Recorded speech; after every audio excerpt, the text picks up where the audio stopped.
नमस्कार दोस्तों, कैसे हैं आप सभी। आपका स्वागत है हमारे YouTube चैनल ग्लांस एकेडमी पे।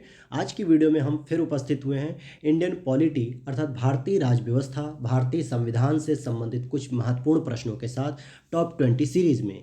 चलिए शुरू करते हैं हम अपने पहले प्रश्न से। कौन से एक राज्य के नीति निर्देशक तत्वों में सम्मिलित नहीं है? धर्म को अबाध रूप से मानने, आचरण और प्रचार की स्वतंत्रता, समान न्याय और निःशुल्क विधिक सहायता, कामगारों के लिए निर्वाह मजदूरी, वनों तथा वन्य जीवों की रक्षा करना। तो ये तीनों ही लास्ट के डीपीएसपी के अंतर्गत आते हैं, लेकिन ए ऑप्शन यहाँ पर फंडामेंटल राइट आर्टिकल 25 के अंतर्गत आएगा। इसीलिए आपका ऑप्शन क्या सही होना चाहिए? ए ऑप्शन सही होना चाहिए, क्योंकि ये डीपीएसपी नहीं, फंडामेंटल राइट आर्टिकल 25 है। चलिए अगले प्रश्न पर चलते हैं।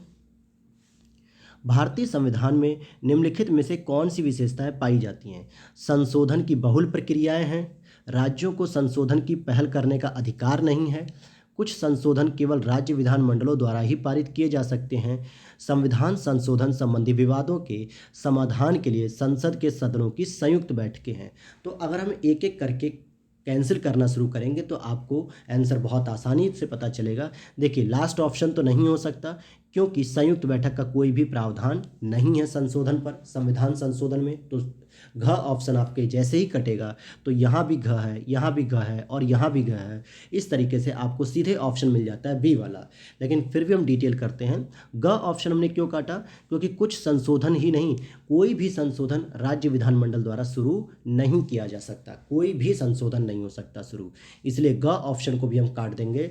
तो आपका क और ख ही केवल सही होगा। संशोधन की बहुल प्रक्रिया का मतलब एक तो हम विशेष बहुमत से करते हैं, और एक संशोधन विशेष बहुमत के साथ कम से कम आधे राज्यों के समर्थन के साथ करते हैं, और तीसरी प्रक्रिया होती है सामान्य विधि द्वारा। और राज्यों को संशोधन की पहल करने का भी अधिकार नहीं है। तो इस तरीके से क और ख ऑप्शन सही होता है। चलिए अगले प्रश्न पर हम चलते हैं। कौन सा राज्य का नीति निर्देशक तत्व है? राज्य किसी व्यक्ति को विधि के समक्ष समानता नहीं करेगा, राज्य धर्म, मूल वंश, जाति, लिंग या जन्म स्थान के आधार पर किसी व्यक्ति के विरुद्ध विभेद नहीं करेगा, राज्य ने अस्पृश्यता का अंत कर दिया है और उसका किसी भी रूप में आचरण विधि द्वारा दंडनीय होगा, राज्य पर्यावरण की रक्षा और उसका संवर्धन करने का प्रयास करेगा। तो डी ऑप्शन डीपीएसपी है, और ऊपर के तीनों ऑप्शन फंडामेंटल राइट हैं। चलिए नेक्स्ट क्वेश्चन की ओर चलते हैं। राज्य के नीति निर्देशक तत्वों में शामिल हैं, क्या क्या है? सभी को आजीविका के अवसर, पुरुष एवं नारी को समान कार्य के लिए समान वेतन, कुटीर उद्योगों को प्रोत्साहन देना। तो इसके तीनों ऑप्शन सही हैं, इसलिए ऑप्शन नंबर सी सही माना जाएगा। अगले प्रश्न पर चलते हैं। नीति निर्देशक तत्वों का मुख्य उद्देश्य क्या है? देश में राजनीतिक लोकतंत्र की स्थापना करना, देश में सामाजिक व आर्थिक लोकतंत्र की स्थापना करना, देश में पुलिस राज्य की स्थापना करना, जनता के नैतिक स्तर को उठाना। तो सही ऑप्शन हो जाएगा बी, कि सामाजिक और आर्थिक लोकतंत्र की स्थापना करना। और जबकि राजनीतिक लोकतंत्र की स्थापना हमने फंडामेंटल राइट के साथ साथ वन मैन वन वोट के सिद्धांत से भी किया, यानी एक व्यक्ति का एक मत होगा, इस स्तर के साथ ही हमने राजनीतिक लोकतंत्र की प्राप्ति कर ली थी। लेकिन डीपीएसपी के माध्यम से हम सामाजिक और आर्थिक लोकतंत्र की प्राप्ति करने का प्रयास करते हैं। अगले प्रश्न की ओर चलें। इसमें सूची 1 और सूची 2 दिया हुआ है, जो डीपीएसपी की प्रकृति पे कुछ स्टेटमेंट देते हैं। तो उससे संबंधित क्वेश्चन है, आपसे पूछा जा रहा है। पनिक्कर साहब ने आर्थिक क्षेत्र में समाजवाद की संज्ञा दी थी। वहीं अगर हम अंबेडकर साहब की बात करेंगे तो अंबेडकर जी ने आर्थिक लोकतंत्र की बात की है। BN राव साहब की बात करेंगे तो इन्होंने नैतिक उपदेश की बात की है। और जेनिंग्स ने कहा है कि ये हमारे पूर्वजों की पुण्य आत्माओं की आकांक्षा है। तो इस तरीके से ये ऑप्शन सही हो जाएगा, डी वाला, थर्ड, फोर्थ, सेकंड, फर्स्ट। अगले प्रश्न की ओर बढ़ते हैं। केंद्र में अंतरिम सरकार की स्थापना हुई थी क्रिप्स मिशन के आने से पहले, क्रिप्स मिशन के आने के बाद, कैबिनेट मिशन के आने के बाद, या माउंटबेटन की योजना पेश करने के बाद। तो सी जवाब इसका सही हो जाएगा। क्या हो जाएगा? 1946 में जब कैबिनेट मिशन आता है तो उसके बाद केंद्र में अंतरिम सरकार की स्थापना होती है, और माउंटबेटन योजना जब पेश होती है, जिसको हम 3 जून की योजना भी कहते हैं, क्योंकि 3 जून को ही सामान्यतः प्रस्तुत की गई थी। तो उसके पश्चात भारत और पाकिस्तान 2 अलग राष्ट्रों का निर्माण किया गया था। अगले प्रश्न की ओर चलते हैं।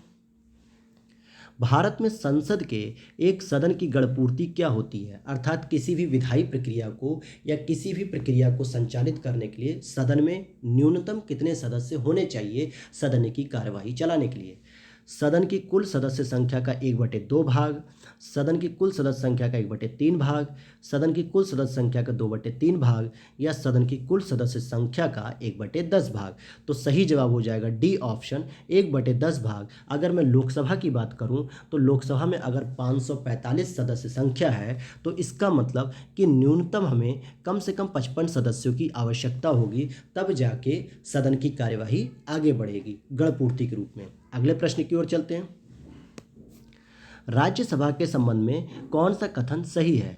इसके सदस्यों का 1/3 प्रत्येक 2 वर्षों में रिटायरमेंट होता है, यानी अवकाश प्राप्त होता है। इसके सदस्यों का 1/3 प्रत्येक 3 वर्षों में रिटायरमेंट होता है। इसके सदस्यों का 2/3 प्रत्येक 2 वर्षों में रिटायर होता है, या इसके सदस्यों का 2/3 प्रत्येक 3 वर्षों में रिटायर होता है। तो पहला ऑप्शन सही हो जाएगा, 1/3 सदस्य 2 वर्षों में अवकाश प्राप्त हो जाते हैं। और राज्यसभा को एक स्थायी सदस्य कहा जाता है। जब भी किसी हम राज्यसभा के सदस्य का चयन करते हैं तो उसका कार्यकाल कितना होता है? 6 वर्ष का उसका कार्यकाल होता है, जबकि 1/3 सदस्य प्रत्येक 2 वर्ष बाद रिटायर होते जाते हैं। और राष्ट्रपति के द्वारा राज्यसभा में 12 सदस्यों को नॉमिनेट किया जाता है, जो साहित्य, विज्ञान, कला, सामाजिक जागरूकता इनसे संबंधित विशेषज्ञता रखता है। अगले प्रश्न की ओर चलते हैं। भारत का संघीय न्यायालय स्थापित किया गया 1947, 1946, 1935, 1937। तो सही जवाब हो जाएगा डी ऑप्शन, भारतीय शासन अधिनियम 1935 एक्ट के माध्यम से भारत का संघीय न्यायालय की स्थापना की गई थी 1937। और अगर हम बात करें भारत में सबसे पहले सर्वोच्च न्यायालय की स्थापना कहाँ हुई थी, तो कोलकाता में हुई थी 1774, जो कि रेगुलेटिंग एक्ट 1773 के माध्यम से इसकी स्थापना हुई थी कोलकाता में। लेकिन यहाँ पे संघीय न्यायालय यानी कि फेडरल कोर्ट की बात हो रही है, जो 1935 एक्ट के माध्यम से 37 में होती है। अगले प्रश्न की ओर चलते हैं हम। किस अधिनियम के द्वारा भारत में संघीय न्यायालय स्थापित किया गया? भारतीय परिषद अधिनियम 1892, मार्ले मिंटो सुधार अधिनियम 1909, भारत शासन अधिनियम 1919 और भारत शासन अधिनियम 1935। तो इसका सही जवाब हो जाएगा डी, भारत शासन अधिनियम 1935। और मार्ले मिंटो सुधार 1909 में बहुत सारे प्रोविजंस थे, लेकिन ये सबसे अधिक फेमस हुआ है कि मुस्लिमों को अलग इसने प्रतिनिधित्व यानी निर्वाचक प्रणाली के लिए फेमस हुआ कि अलग प्रतिनिधित्व इसने सुनिश्चित करने की बात की थी। अगले प्रश्न की ओर बढ़ते हैं। भारतीय संविधान के 73 और 74 संविधान संशोधन किस भाग से सम्मिलित हैं? भाग 9 और भाग 9A, या भाग 3, भाग 10, भाग 9 और भाग 9A, भाग 9 और भाग 10। तो इसका सही जवाब हो जाएगा सी ऑप्शन, इसमें पार्ट 9 और पार्ट 9A को संशोधित किया गया, जिसके अंतर्गत भाग 9 में पंचायतों से संबंधित व्याख्या की गई है, और वहीं भाग 9A में नगर पालिका अर्थात शहरी प्रशासन से संबंधित चर्चा की गई है। पंचायत को कितने विषय दिए गए हैं? तो 29 विषय दिए गए हैं, और नगर पालिका को 18 विषय दिए गए हैं। अगले प्रश्न की ओर बढ़ते हैं। कॉलेजियम शब्द जो है इसका क्या संबंध है?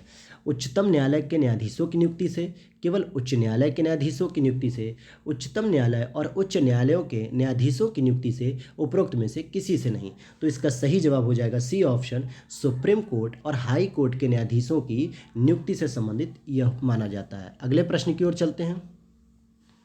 भारतीय संविधान की प्रस्तावना में 42वें संविधान संशोधन द्वारा कौन सा शब्द जोड़ा गया था? स्वतंत्रता एवं न्याय, स्वतंत्रता एवं भ्रातृत्व, समानता एवं न्याय, समाजवादी, धर्मनिरपेक्ष और राष्ट्र की अखंडता। तो डी ऑप्शन सही हो जाएगा। और प्रस्तावना में केवल एक बार संशोधन हुआ है, वो भी 42वें संविधान संशोधन के द्वारा 1976 में, और इस दौरान इंदिरा गांधी जी की सरकार थी। अगले प्रश्न की ओर चलते हैं। भारतीय संविधान के किस संशोधन द्वारा आंतरिक अशांति पद के स्थान पर सशस्त्र विद्रोह पद का प्रयोग किया गया था? 44 अमेंडमेंट, 43 अमेंडमेंट, 42 अमेंडमेंट और 41 अमेंडमेंट। तो इसका सही जवाब हो जाएगा 44 अमेंडमेंट, जो कि 1978 में किया गया था। मोरारजी देसाई जनता संघ की उस समय जनता दल की सरकार थी, तो मोरारजी देसाई जो कि उस समय प्रधानमंत्री थे, उनकी सरकार के द्वारा आंतरिक अशांति शब्द हटा के सशस्त्र विद्रोह शब्द को स्थापित किया गया इसके आधार पर। अगले प्रश्न की ओर चलते हैं।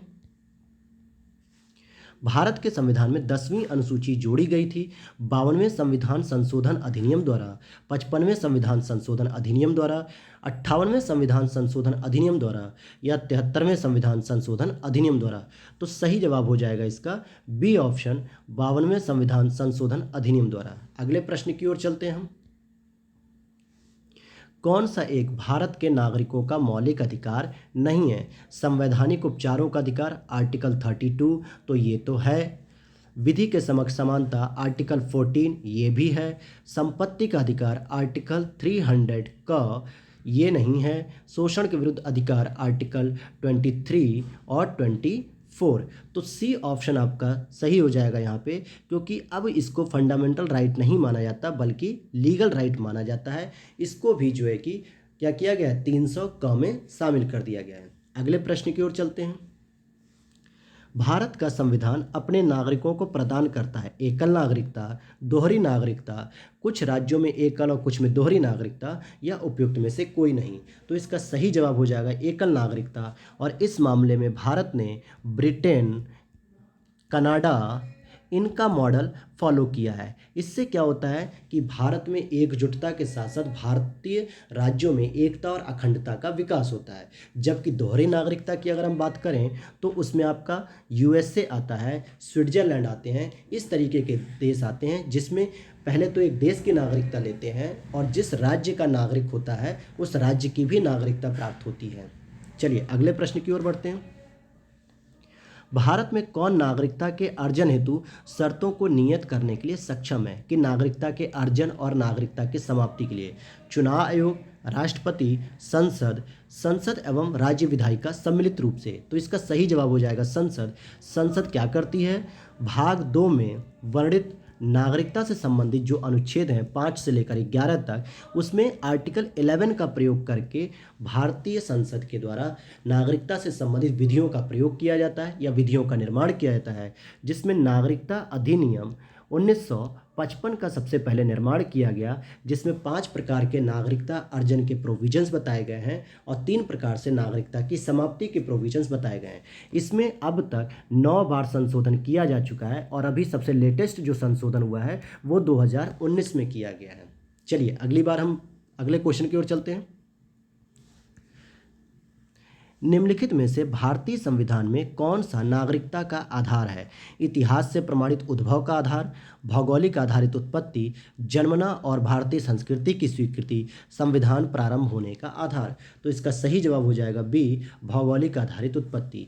तो ये थे दोस्तों आपके भारतीय संविधान से संबंधित महत्वपूर्ण 20 प्रश्न। और इसी तरीके की अपडेट्स पाने के लिए आप हमारे चैनल को सब्सक्राइब कर लीजिएगा, बेल नोटिफिकेशन को ऑन कर लीजिएगा।